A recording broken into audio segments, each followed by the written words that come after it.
जय हिंद दोस्तों। आज के सेशन में हम लोग डिस्कस करने वाले हैं जीके जीएस के इंपॉर्टेंट क्वेश्चंस। दोस्तों आज हम लोग क्वेश्चन नंबर 181 से स्टार्ट करने वाले हैं। देखिए क्वेश्चन है आप लोगों के सामने कि चाय में लाल रस्ट, चाय का जो पत्ती होता है उसमें लाल रस्ट रोग किसके कारण होता है। चाय में लाल रस्ट रोग किसके कारण होता है? विषाणु के कारण, जीवाणु, हरे शैवाल या फिर कवक। आप लोग कमेंट बॉक्स में इनके राइट आंसर को कमेंट कीजिएगा। देखिए आज जितने भी क्वेश्चंस लिए हुए हैं हर एक क्वेश्चन इंपॉर्टेंट है हर एक एग्जाम के लिए। ठीक है, ये आपका पिक्चर है जो कि लाल रस्ट रोग है, ये किन के कारण होता है? तो इस क्वेश्चन का राइट आंसर होना चाहिए हरे शैवाल। हरे शैवाल के कारण चाय के पत्तियों में लाल रस्ट होता है। अगला क्वेश्चन देखिए, नेक्स्ट क्वेश्चन है कि नींबू का क्रैकर रोग किसके कारण होता है? नींबू में क्या होता है कि क्रैकर रोग होता है, इनके पत्ती में भी होता है और नींबू में भी गांठ जैसा रोग हो जाता है, गांठ जैसा दिखाई देता है। ये किनके कारण होता है? जीवाणु, विषाणु, शैवाल या फिर कवक। तो देखिए इस क्वेश्चन का राइट आंसर होना चाहिए जीवाणु। जीवाणु इस क्वेश्चन का सही आंसर होगा। अगला क्वेश्चन देखिएगा, नेक्स्ट क्वेश्चन है कि मिली बग। देखिए ये जो जीवाणु है ये आपका नाम है मिली बग। ठीक है, किस फसल से संबंधित है? ठीक है, ये कीड़ा जो है कौन से फसल से संबंधित है? मिली बग किस फसल से संबंधित है? मूंगफल, सरसों, गन्ना या फिर ज्वार। इसमें इस प्रकार का कीड़ा लगता है जिनको कहा जाता है मिली बग। तो देखिए इस क्वेश्चन का राइट आंसर हो जाएगा सरसों में। मिली बग जो होता है ना मैक्सिमम सरसों में होता है। ठीक है, मिली बग मैक्सिमम सरसों में होता है। एक्चुअल में ज्वार में भी देखा जाता है लेकिन अधिकतर सरसों में होता है। अगला क्वेश्चन देखिए, गेहूं से संबंधित रस्ट रोग। ठीक है, पीला पीला जैसा रोग दिख रहा होगा आप लोगों को। ठीक है, तो यहाँ पर जो है गेहूं से संबंधित रस्ट रोग पर कार्य करने वाले वैज्ञानिक कौन है? ठीक है, किन्होंने इस तरह के बीमारियों को सॉल्व किया, कार्य करने का जो वैज्ञानिक है क्या नाम है उनका? केसी मेहता, डी पंत, बीरबल साहनी या फिर इनमें से कोई नहीं। आप लोग कमेंट कीजिएगा इसका राइट आंसर को। केडी मेहता, डी पंत, बीरबल साहनी या फिर इनमें से कोई नहीं। तो देखिए गेहूं में जो रस्ट रोग होता है उनको ठीक करने का जो वैज्ञानिक है ये थे आपका केडी मेहता। ठीक है, इन्होंने इन पर रिसर्च किए और इनका मेडिसिन बनाए थे। केडी मेहता याद रखिएगा। अगला क्वेश्चन देखिए कि अग्नि निर्जा रोग किससे संबंधित है? अग्नि निर्जा रोग किससे संबंधित है? नारियल, नारंगी, सेव या फिर अंगूर। अग्नि निर्जा रोग किसमें होता है? नारियल, नारंगी, सेव या फिर अंगूर। तो देखिए जो फॉल्स फ्रूट होता है मैक्सिमम इस प्रकार की बीमारी उसी में होता है। तो सेव इस क्वेश्चन का सही आंसर हो जाएगा। ठीक है, सेव जो होगा इसका राइट आंसर हो जाएगा। अगला क्वेश्चन देखिए, सिट्रस क्रेकर है। सिट्रस क्रेकर वो किस में होता है? तो नींबू का एक रोग है, नींबू का प्रसिद्ध कीट है, नींबू का एक प्रसिद्ध प्रजाति है या फिर इनमें से कोई नहीं।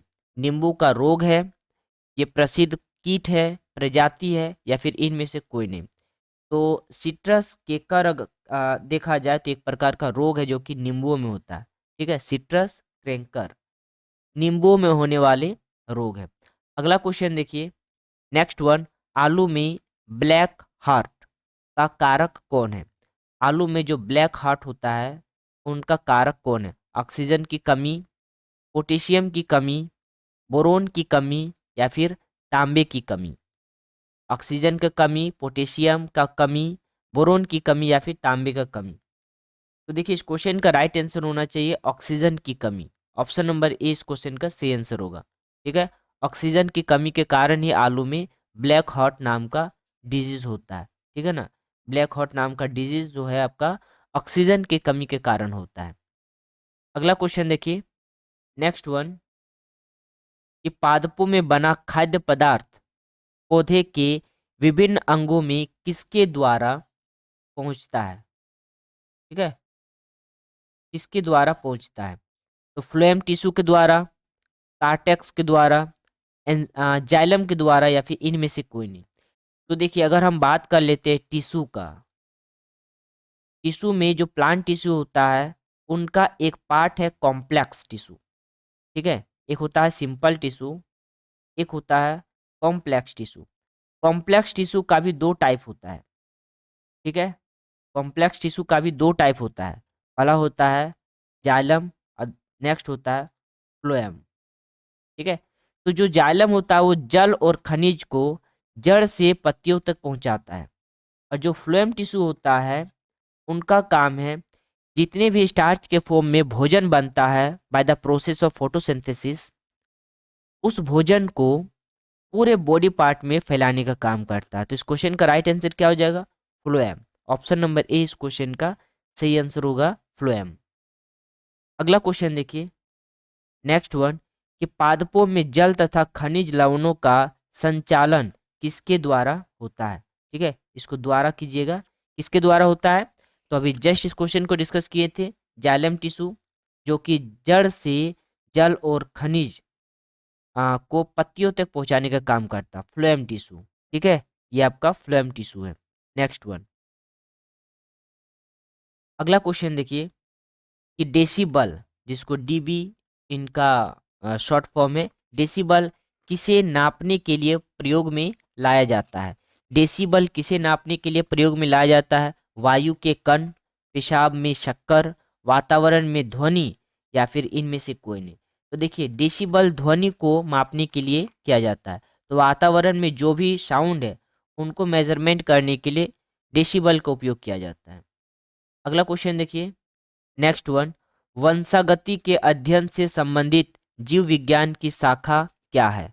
वंशागति के अध्ययन से संबंधित जीव विज्ञान का शाखा क्या है? तो देखिए, इस क्वेश्चन का राइट आंसर होना चाहिए अनुवांशिकी। ऑप्शन नंबर ए इस क्वेश्चन का राइट आंसर होगा, ठीक है।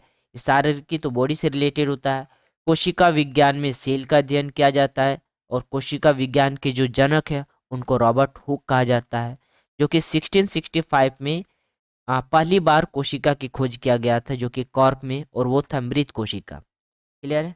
नेक्स्ट क्लास हम लोग इसके बारे में कंप्लीटली डिस्कस करेंगे, बट इसका अभी जो आंसर है वो है अनुवांशिकी, ऑप्शन नंबर ए। अगला क्वेश्चन देखिए, कि निम्नलिखित में से किसको आनुवंशिकी का पिता कहा जाता है? आनुवंशिकी के पिता किनको कहेंगे? मेंडल को, या फिर बीजमान को, डार्विन को, या फिर केसी मेहता को? ठीक है, केसी मेहता। तो देखिए, इस क्वेश्चन का राइट आंसर हो जाएगा मेंडल। अगर बात किया जाए मेंडल, इन्होंने मटर पर एक्सपेरिमेंट करके और F1, F2 और F3 जनरेशन के जो बीज है, जिनको हाइब्रिड बीज कहा जाता है, इनको जनरेट किया था, ठीक है। इन्होंने अपनी थ्योरी में मटर पर एक्सपेरिमेंट इसलिए किया था क्योंकि मटर जो है वो आसानी से और कम प्राइस में मार्केट में मिलता है। दूसरा, मटर का जो लाइफ पीरियड है वो 3 से 4 मंथ का होता है, जिसके कारण एक साल में कम से कम 3 से 4 बार मटर की खेती करके उस पर एक्सपेरिमेंट किया जा सकता था। और भी रीजन है, इनके फूल का आकार बड़ा, और दो किस्म का, मतलब जो कलर में अगर देखा जाए तो एक होता है वाइट कलर और दूसरा होता है पर्पल कलर। तो कलर कॉम्बिनेशन भी अलग अलग, और फूल का आकार भी बड़ा था, तो जिनके कारण इन्होंने मटर के पौधे को चूज किया था। और भी इसका रीज़न है, मटर का जो शेप और साइज उसमें भी वैरायटी मिला था, रिंकल, राउंड।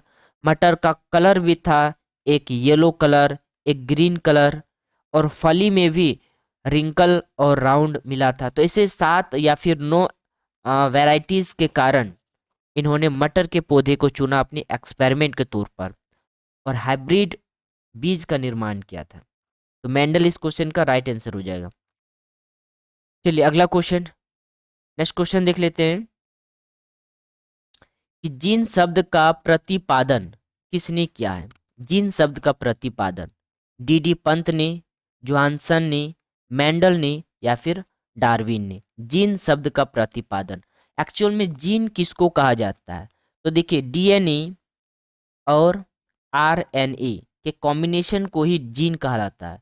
अब ये डीएनए का फुल फॉर्म क्या होता है और आरएनए का फुल फॉर्म क्या होता है? डीएनए का फुल फॉर्म हुआ आपका डीऑक्सी राइबो न्यूक्लिक एसिड, और आरएनए का हुआ राइबो न्यूक्लिक एसिड। ये एक प्रकार का न्यूक्लिक एसिड है। जीन क्या है? एक प्रकार का न्यूक्लिक एसिड है जो कि डीएनए और आरएनए से मिलता है। ये डीएनए आरएनए हमारी बॉडी के हर एक पार्ट में पाया जाता है।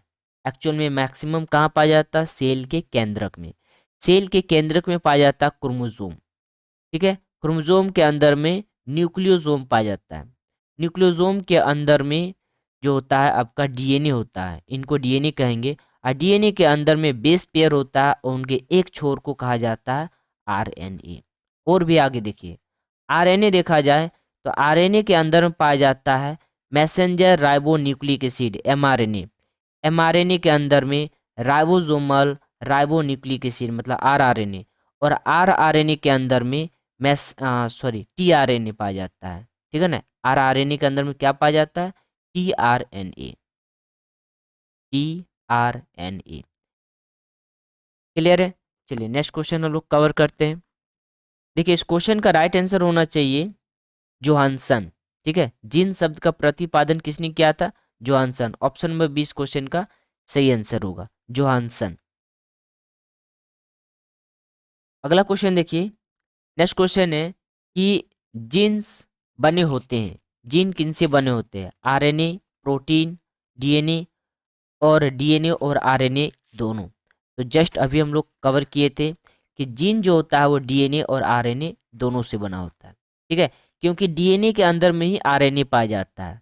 तो डीएनए और आरएनए, देखिए डीएनए का स्ट्रक्चर हुआ, डीएनए का जो डबल हेलिक्स स्ट्रक्चर है, देखिए पहला हेलिक्स हुआ और ये आपका दूसरा हेलिक्स हुआ। तो ये जो डबल हेलिक्स स्ट्रक्चर ये किन्होंने दिया था?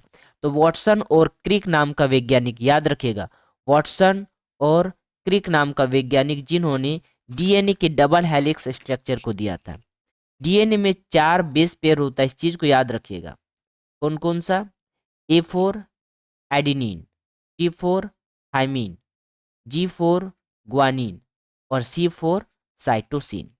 और वहीं पर अगर आरएनए के बारे में देखा जाए तो आरएनए में जस्ट सिर्फ टी को हटा करके U4 यूरेसिल आ जाता है। ठीक है, टी नहीं रहता है आरएनए में। कौन कौन सा रहता है? एडिनिन, यूरेसिल, साइटोसिन और फिर ग्वानिन। ये 4 होता है आरएनए में। और डीएनए में आपका एडिनिन, थाइमिन, ग्वानिन और फिर साइटोसिन होता है। ठीक है, इनको बेस पेयर कहा जाता है। क्लियर है? बेस पेयर जो कि दोनों आ, जो स्टैंडर्ड होता है उनको जोड़ के रखता है। जो स्टैंडर्ड होता है वो आपका शुगर और फास्फेट का बना होता है। क्लियर है? शुगर और फास्फेट। चलिए अगला क्वेश्चन, नेक्स्ट वन, कि प्रयोगशाला में सर्वप्रथम डीएनए यानी डीऑक्सीराइबो न्यूक्लिक एसिड का संश्लेषण किसने किया था? सबसे पहले डीएनए का संश्लेषण प्रयोगशाला में किसने किया था? तो खुराना ने, मिलर ने, डार्विन ने या फिर इनमें से कोई नहीं? खुराना ने, मिलर ने, डार्विन या फिर इनमें से कोई नहीं? देखिए, इस क्वेश्चन का राइट आंसर हो जाएगा ऑप्शन नंबर ए यानी कि खुराना ने। क्लियर है? इस क्वेश्चन का सही आंसर क्या हो जाएगा? Khurana, option number A. Next one,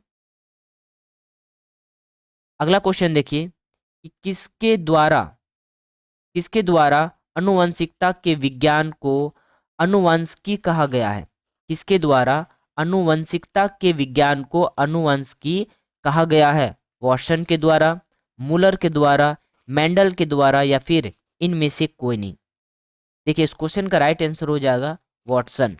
Watson के द्वारा सबसे पहले बताया गया था आनुवंशिकी विज्ञान को, आनुवंशिकता के विज्ञान को आनुवंशिकी कहा गया। इनके द्वारा?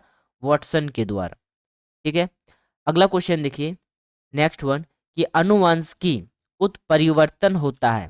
देखिए, उत्परिवर्तन म्यूटेशन को कहलाता है। अचानक से किसी के बॉडी में हुए, उनके कैरेक्टर में अचानक से जो परिवर्तन होता है, किसी के बॉडी का जो कैरेक्टर होता है उसमें अचानक से जो परिवर्तन होता है उनको कहेंगे उत्परिवर्तन। तो यहाँ एक क्वेश्चन है कि आनुवंशिकी उत्परिवर्तन होता है क्रोमोसोम के कारण, राइबोसोम, आरएनए या फिर इनमें से कोई नहीं?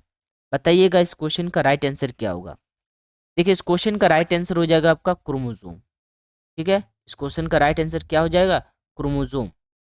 ठीक है, देखिए यहाँ पर जो स्ट्रक्चर है ये आपका आरएनए का और ये रहा आपका डीएनए। ठीक है, डीएनए, आरएनए में क्या होता है, सिंगल स्टैंडर्ड होता है, और जो डीएनए होता है उसमें डबल स्टैंडर्ड होता है। बीच में जो ये कड़ी हुआ ये आपका बेस पेयर हुआ, जो कि अभी जस्ट डिस्कस किए थे। ठीक है ना। और जो डीएनए होता है उसमें होता है साइटोसिन, गुआनिन, एडेनिन और थाइमिन, याद रखिएगा। वहीं पर आरएनए देखा जाए तो थाइमिन को हटा करके सिर्फ यूरेसिल है, बाद बाकी वही आपका है ना, साइटोसिन, गुआनिन, एडेनिन, और सिर्फ थाइमिन की जगह पर आपका क्या है, यूरेसिल। तो इस चीज को याद रखिएगा। डबल हेलिक्स स्ट्रक्चर किन्होंने दिया था, वॉटसन और क्रिक ने। और इस क्वेश्चन का राइट आंसर क्या होगा, क्रोमोसोम। अगला क्वेश्चन देखिए, नेक्स्ट वन, कि सेल नाम किस जीव वैज्ञानिक ने सर्वप्रथम दिया था। किन्होंने सबसे पहले सेल नाम दिया था, ब्राउन ने, रॉबर्ट हुक ने, फ्लेमिंग, या फिर इनमें से कोई ने। कमेंट कीजिएगा इस क्वेश्चन का राइट आंसर को। सबसे पहले सेल नाम किन्होंने दिया था, तो देखिए बात आता है 1665 में। सबसे पहले रॉबर्ट हुक ने कोशिका का नाम दिया था सेल। इनके अनुसार बोला गया था कि सेल जो होता है एक छोटा घर होता है। सेल का मतलब क्या होता है, छोटा घर। जिस प्रकार से एक मकान छोटे छोटे ब्रिक्स से मिलकर के बना होता है, जो कि उनका एक छोटा यूनिट है, स्ट्रक्चरल यूनिट है, उसी प्रकार से कोई भी जीव का जो बॉडी है, चाहे वो प्लांट हो चाहे वो एनिमल हो, वो छोटे छोटे सेल से मिलकर के बना होता है। तो सेल क्या है, किसी भी जंतु का छोटी इकाई होता है। और रॉबर्ट हुक ने 1665 में सबसे पहले कॉर्क में मृत कोशिका की खोज किया था। उसके बाद 1674 में एंटोनी वॉन ल्यूवेनहुक ने सिवाल यानी कि पानी में उन्होंने जीवित कोशिका की खोज किया था। क्लियर है। देखिए यहाँ पे जो रॉबर्ट ब्राउन है, इन्होंने केंद्रक का खोज किया था। रॉबर्ट ब्राउन ने केंद्रक का खोज किया था। चलिए यहाँ पर अगर हम देख लेते हैं, तो यहाँ पर अगर कंप्लीटली देखते हैं तो ये आपका माइटोकॉन्ड्रिया है, जिसको सेल का ऊर्जा घर कहा जाता है। राइबोसोम, राइबोसोम को प्रोटीन फैक्ट्री कहा जाता है। ठीक है। सेंट्रीसोम है ना, ये सेंट्रोइड्स ये आपका प्लांट में पाया जाता है एक्चुअल में। ठीक है ना। लाइसोसोम, जिसको आत्मघाती की थैली भी कहा जाता है। Golgi complex, Golgi complex actual में दो कार्य करता है। पहले तो प्रोटीन को जनरेट करता है, क्योंकि गोल्जी कॉम्प्लेक्स में ही राइबोसोम अटैच्ड होता है। और दूसरा है कि फैट का संश्लेषण करता है। ठीक है। तो इतना सारा वर्क है। न्यूक्लियस के बारे में अगर देखा जाए तो न्यूक्लियस जिसमें जीन्स होता है, आरएनए डीएनए होता है, क्रोमोसोम होता है। चलिए तो यहाँ तक नेक्स्ट क्वेश्चन देख लेते हैं। अगला क्वेश्चन आप लोग के सामने कि कोशिका में प्रोटीन संश्लेषण कहाँ होता है। अभी जस्ट डिस्कस किए थे, कोशिका में प्रोटीन का संश्लेषण कहाँ पर होता है, राइबोसोम, सेंट्रोसोम, गोल्जी काय, या फिर इनमें से कोई नहीं। तो देखिए अगर हम सेंट्रोसोम के बारे में देख लेते हैं तो ये रिजिड प्रदान करता है। गोल्जी काय, तो पहला तो ये प्रोटीन को सिंथेसिस करता है, दूसरा फैट। एक्चुअल में गोल्जी काय के अंदर में है ना, या फिर जो एंडोप्लाज्मिक रेटिकुलम होता है उसमें आपको राइबोसोम होता है ना। और इन क्वेश्चन का राइट आंसर राइबोसोम है, क्योंकि राइबोसोम को ही कहा जाता है प्रोटीन फैक्ट्री। ये आपका राइबोसोम का स्ट्रक्चर है। राइबोसोम दो प्रकार का होता है, एक है 80S टाइप का और दूसरा है 70S टाइप का। जो प्रोकैरियोटिक जीव होता है उसमें 70S टाइप का राइबोसोम पाया जाता है, जबकि जो यूकैरियोटिक जीव है, मल्टीपल सेलुलर जो बड़े बड़े जीव होता है, उसमें 80S टाइप का राइबोसोम पाया जाता है। ठीक है। ये राइबोसोम क्या करता है कि टीआरएनए की मदद से एमिनो एसिड का चेन बनाता है। और एमिनो एसिड क्या होता है, एमिनो एसिड जो है यूनिट है प्रोटीन का, क्योंकि प्रोटीन जब टूटता है तो ये एमिनो एसिड में ही टूटता है। ठीक है। प्रोटीन एमिनो एसिड में ही टूटता है, तो एमिनो एसिड के कॉम्बिनेशन ही आगे जा करके प्रोटीन बनाता है। क्लियर है। तो ये जो टीआरएनए और एमआरएनए के कॉम्बिनेशन से जो एमिनो एसिड बनता है, यही एमिनो एसिड आगे जा करके प्रोटीन सिंथेसिस प्रोसेस से प्रोटीन का निर्माण करता है। तो इस क्वेश्चन का राइट आंसर क्या होना चाहिए, राइबोसोम। क्लियर है। राइबोसोम जो कि कोशिका में पाया जाता है, अधिकतर इंडोप्लाज्मिक रेटिकुलम में मिलता है। चलिए नेक्स्ट क्वेश्चन देख लेते हैं। अगला क्वेश्चन है आप लोगों के सामने कि 80% से अधिक सेल में पाए जाने वाला पदार्थ क्या है। 80% से अधिक, जल, खनिज, प्रोटीन या फिर चर्बी। क्या होना चाहिए इस क्वेश्चन का सही आंसर, कमेंट कीजिएगा। देखिए सेल में 80% से भी अधिक जो कि पानी है, पानी का फॉर्मूला H2O। क्लियर है। प्रोटीन जो कि राइबोसोम में पाया जाता है, राइबोसोम। चर्बी, चर्बी यानी कि फैट, फैट अधिकतर गोल्जी काय, और दूसरा है इंडोप्लाज्मिक रेटिकुलम में भी पाया जाता है, इंडोप्लाज्मिक रेटिकुलम। देखिए यहाँ पर सबका नाम लिखा हुआ है, इनका नाम आप लोग कमेंट कीजिएगा। ए का नाम आप लोग कमेंट कीजिए। देखिए ए है आपका माइट्रोकॉन्ड्रिया, माइटोकॉन्ड्रिया। ठीक है। बी, ये बी क्या है, तो बी अगर देखा जाए तो अगर ये एनिमल, ये तो एनिमल सेल है, एनिमल सेल में अगर देखा जाए तो ये आपका कोशिका भित्ति है। ठीक है, जो कि फैट और लिपिड से बना होता है, लिपिड प्रोटीन है ना, लिपिड प्रोटीन से बना होता है कोशिका भित्ति। ठीक है। ये सी नंबर ये आपका क्या है, तो सी नंबर आपका देखा जाए तो ये आपका इंडोप्लाज्मिक रेटिकुलम है। ठीक है ना, ये वाला पोर्शन जो आपको दिख रहा है ये आपका इंडोप्लाज्मिक रेटिकुलम है, इंडोप्लाज्मिक रेटिकुलम। ठीक है। डी नंबर में देखा जाए तो सेंट्रोइड से। ई नंबर में ये आपका गोल्जी काय है। यहाँ पर ए बी अगर देखा जाए तो ए बी ये आपका साइटोप्लाज्म है। ठीक है, जीव द्रव्य जिसको बोला जाता है। एडी देखा जाए तो ये आपका केंद्रक हुआ। ठीक है। बाद बाकी आप लोग कमेंट बॉक्स में कीजिएगा। जैसे कि बीसी यहाँ पर जो है ये आपका राइबोसोम, छोटे छोटे जो बिंदु आप लोग को दिख रहा है ये आपका राइबोसोम है। ठीक है। बीडी देखा जाए तो बीडी आपका लाइसोसोम है, जिसको आत्मघाती की थैली भी कहा जाता है। तो इतना सारा सेल के अंदर का ऑर्गेनेल्स का नाम है। चलिए दोस्तों नेक्स्ट क्वेश्चन है आपका, गोल्जी काय का प्रमुख कार्य क्या है। देखिए ये आपका गोल्जी काय है। तो गोल्जी काय का अगर प्रमुख कार्य देखा जाए तो पाचक रस उत्पन्न करता है, या फिर स्रावी करता है, श्वसन करता है, या फिर ये सभी। गोल्जी काय तो ये एक्चुअल में स्रावी ऑर्गन्स है ना, तो ये स्रावी करती है गोल्जी काय का मेन वर्क। दूसरा है कि ये लाइसोसोम को भी उत्पन्न करता है। लाइसोसोम एक ऑर्गेनेल्स है सेल का, इनका उत्पादन गोल्जी काय के द्वारा ही होता है। फैट को स्टोर भी गोल्जी काय करता है, और जितने भी वेस्ट प्रोडक्ट है उसको पैक करके कोशिका से बाहर करने का काम भी गोल्जी काय को होता है। ये आपका न्यूक्लियस है, और जस्ट न्यूक्लियस के बाद जो आपका ये जो दिख रहा है ये आपका इंडोप्लाज्मिक रेटिकुलम है। इनका दो भाग होता है, एक रफ इंडोप्लाज्मिक रेटिकुलम, एक स्मूथ इंडोप्लाज्मिक रेटिकुलम। ठीक है। तो रफ इंडोप्लाज्मिक रेटिकुलम में जो बिंदु बिंदु जैसा दिख रहा है उसको राइबोसोम कहा जाता है, जो कि प्रोटीन को सिंथेसाइज करता है। और जो स्मूथ इंडोप्लाज्मिक रेटिकुलम है ये आपका फैट का सिंथेसाइज करता है। ठीक है। चलिए, और ये आपका गोल्जी काय है जो कि लाइसोसोम का उत्पत्ति करता है। ठीक है, लाइसोसोम। चलिए, और उसके बाद कुछ कुछ वैक्यूल्स का भी निर्माण करता है, और वैक्यूल्स का काम क्या है, वेस्ट प्रोडक्ट को उसमें स्टोर रखना। अगला क्वेश्चन देखिए, किसकी उपस्थिति के कारण किसी पादप कोशिका और पशु कोशिका के अंतर पाया जाता है। पादप कोशिका और पशु कोशिका मतलब जंतु कोशिका में अंतर पाया जाता है किनके कारण, कोशिका भित्ति, कोशिका झिल्ली यानी कि कला, केंद्रक, या फिर इनमें से कोई नहीं।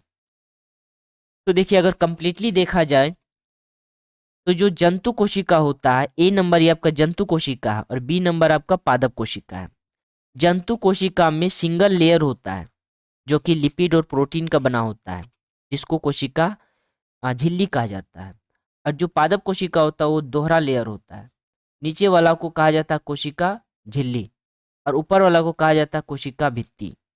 कोशिका भित्ति पादप कोशिका जंतु कोशिका में नहीं पाया जाता है। ठीक है।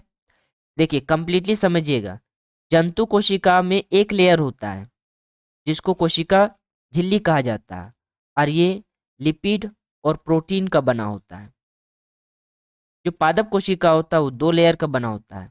अंदर वाला जो लेयर होता है वो कोशिका झिल्ली होता है जो कि लिपिड और प्रोटीन का बना होता है, और बाहर का जो लेयर होता है जिसको कोशिका झिल्ली बोला जाता है जो कि सेलुलोज का बना होता है। ठीक है, सेलुलोज का बना होता है।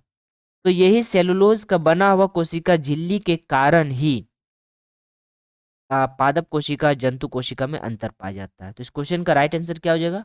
कोशिका भित्ति। क्लियर है? बहुत बच्चों को प्रॉब्लम आता है कि कोशिका झिल्ली किस में होता है और कोशिका भित्ति किस में होता है। तो देखिए भित्ति वर्ड पत्ती से थोड़ा सा मिलती जुलती है। पत्ती, पत्ती भित्ति, है ना? तो पत्ती किस में है? पादप में है। तो पत्ती से याद रखिएगा भित्ति। पत्ती पादप में है तो कोशिका भित्ति भी पादप कोशिका है, और बाद बाकी जो कोशिका झिल्ली जो है वो आपका जंतु कोशिका का है। इस क्वेश्चन का राइट आंसर हो जाएगा ऑप्शन नंबर ए। अगला क्वेश्चन देखिए, कौन सा अंगक प्रायः जंतु कोशिका में उपस्थित नहीं होता है? तो जंतु कोशिका में कौन सा अंगक नहीं होता है? गोल्जी काय, मैट्रोकोन्ड्रिया, लवक, या फिर मैट्रोकोन्ड्रिया और लवक। देखिए मैट्रोकोन्ड्रिया तो दोनों में पाया जाता है, क्योंकि मैट्रोकोन्ड्रिया जो है एक एनर्जी का घर है, power house of the cell कहा जाता है, कोशिका का ऊर्जा घर, जिसमें एटीपी के फॉर्म में एनर्जी स्टोर होता है। एटीपी, एटीपी का फुल फॉर्म पूछ लिया जाता है तो एडिनोसिन ट्राइफॉस्फेट। गोल्जी काय जो कि फैट का सिंथेसाइज करता है और लाइसोसोम को बनाता है, वैक्यूल्स को बनाता है। देखिए लवक जो कि पादप कोशिका में पाया जाता है बट जंतु कोशिका में नहीं पाया जाता है। क्लियर है? अगर प्लास्टिड के बारे में देख लेते हैं, लवक के बारे में देख लेते हैं, तो इनका 3 प्रकार होता है। कौन कौन सा? क्रोमोप्लास्ट, क्लोरोप्लास्ट और ल्यूकोप्लास्ट। बाद बाकी भी है तो इन सबको आप लोग याद कर लीजिएगा। ठीक है, बट जो स्पेशल होता है 3 वो है क्रोमोप्लास्ट, क्लोरोप्लास्ट और ल्यूकोप्लास्ट।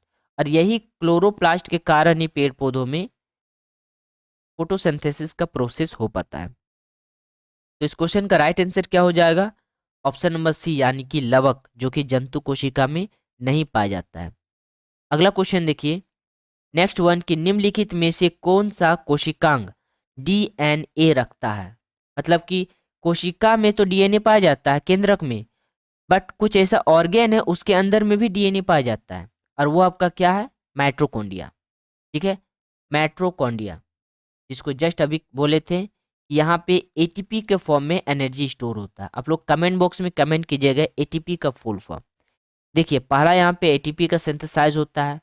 माइटोकॉन्ड्रिया जो होता है दोहरी लेयर का बना होता है। नेक्स्ट, माइटोकॉन्ड्रिया का अंदर में डीएनए पाया जाता है। क्लियर है? माइटोकॉन्ड्रिया का अंदर जो आपको ये स्काई कलर का जो आपका लिक्विड दिख रहा है इसको कहा जाता है मैट्रिक्स। इस चीज को याद रखिएगा। इसमें आपका राइबोसोम भी पाया जाता है, इस चीज को याद रखिएगा। क्लियर है? राइबोसोम माइटोकॉन्ड्रिया के अंदर भी पाया जाता है। मैट्रिक्स, एटीपी यहाँ पे सिंथेसाइज होता है जो कि एनर्जी का एक रूप है। यहाँ डीएनए भी पाया जाता है। और माइटोकॉन्ड्रिया ही एक ऐसा ऑर्गेनेल्स है जहाँ पे अवायवीय श्वसन होता है, इस चीज को याद रखिएगा। दोहरी झिल्ली का बना होता है। नेक्स्ट देखिए क्वेश्चन कि कोशिका व आणविक जीव विज्ञान केंद्र कहाँ स्थित है? कोशिका व आणविक जीव विज्ञान केंद्र कहाँ है? हैदराबाद में, मुंबई में, कोलकाता में, या फिर इनमें से कोई नहीं? तो देखिए इस क्वेश्चन का राइट आंसर होना चाहिए ऑप्शन नंबर ए, यानी कि हैदराबाद। कोशिका व आणविक जीव विज्ञान केंद्र कहाँ पर है? हैदराबाद में। कोशिका व आणविक जीव विज्ञान केंद्र हैदराबाद।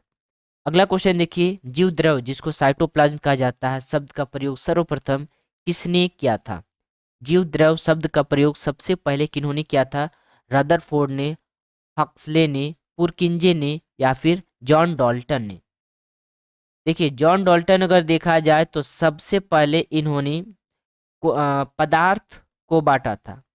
पदार्थ को इन्होंने बांटा था कि पदार्थ, इन्होंने कहा था कि पदार्थ को अगर हम तोड़ेंगे तो सबसे छोटा रूप बनेगा एटम, और एटम एक ऐसा छोटा रूप है जिसको हम नहीं तोड़ सकते हैं। ये जॉन डॉल्टन का एक थ्योरी था। पदार्थ के बारे में और एटम के बारे में। फिर बाद बाकी वैज्ञानिक आए जिन्होंने एटम को भी तोड़ दिए थे, ठीक है ना। किसमें एटम को तोड़े थे? एक्चुअल में प्रोटॉन, न्यूट्रॉन और इलेक्ट्रॉन। ये आपका केमिस्ट्री का पार्ट है। क्लियर है?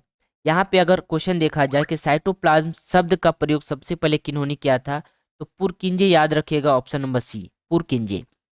क्लियर है? पुरकिंजे जिन्होंने सबसे पहले जीव द्रव शब्द का प्रयोग किया था। देखिए इसके अंदर का पार्ट में जो जेली लाइक स्ट्रक्चर होता है, अंदर का पार्ट जेली लाइक एक लिक्विड पिगमेंट होता है, जो कि बाद बाकी जितने भी ऑर्गेनेल्स है ना, इंक्लूडिंग ये आपका न्यूक्लियस, सबको एक दूसरे से जोड़े रखता है। देखिए जिस प्रकार से हमारे इस अर्थ में जो नेटवर्क है, ये नेटवर्क पूरे अर्थ के जितने भी व्यक्ति है, इन सबको एक दूसरे से कनेक्ट करके रखता है।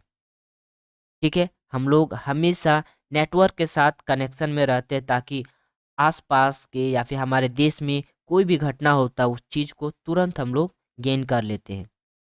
उसी प्रकार से सेल में जो आपको साइटोप्लाज्म होता है, जो जीव द्रव होता है, ये जीव द्रव क्या करता है, बाद बाकी जितनी भी ऑर्गेनेल से एक दूसरे को कनेक्ट करके रखता है। तो पुरकिंजेस क्वेश्चन का सही आंसर होगा, याद रखिएगा। अगला क्वेश्चन देखिएगा, कोशिका की क्रियात्मक गतिविधियां किसके द्वारा नियंत्रित होती है? क्रियात्मक गतिविधियां किसके द्वारा नियंत्रित होती है? कमेंट कीजिएगा। पहला केंद्रक द्वारा, केंद्रिका द्वारा, नेक्स्ट है केंद्रक द्वारा, जीव द्रव द्वारा, या फिर इनमें से कोई नहीं। केंद्रिका, केंद्रक, जीव द्रव, या फिर इनमें से कोई नहीं। तो देखिए इस क्वेश्चन का सही आंसर हो जाएगा केंद्रक द्वारा। केंद्रिका किनको कहेंगे? तो केंद्रक के अंदर में जो न्यूक्लियस पाया जाता है, इसको केंद्रिका कहा जाता है। और केंद्रक का जो ऊपर का आवरण होता है, उनको कहा जाता है केंद्रक झिल्ली। क्लियर है? जीव द्रव, साइटोप्लाज्म, जो कि केंद्रक के बाहर पाया जाता है कोशिका में, जेली लाइक स्ट्रक्चर। केंद्रक के अंदर में क्या पाया जाता है? तो सबसे पहले जो न्यूक्लियस होता है, उसके अंदर में पाया जाता है क्रोमोजोम। क्रोमोजोम के अंदर में पाया जाता है सेंट्रोल्स। उसके अंदर में पाया जाता है डीएनए। डीएनए के अंदर में पाया जाता है आरएनए। ठीक है ना? आरएनए के अंदर में क्या पाया जाता है? आरआरएनए। और उसके बाद टीआरएनए, सॉरी एमआरएनए। ठीक है, मैसेंजर आरएनए, और फिर लास्ट में टीआरएनए। इस चीज को याद रखिएगा, इतना सारा है आपका। अगला क्वेश्चन,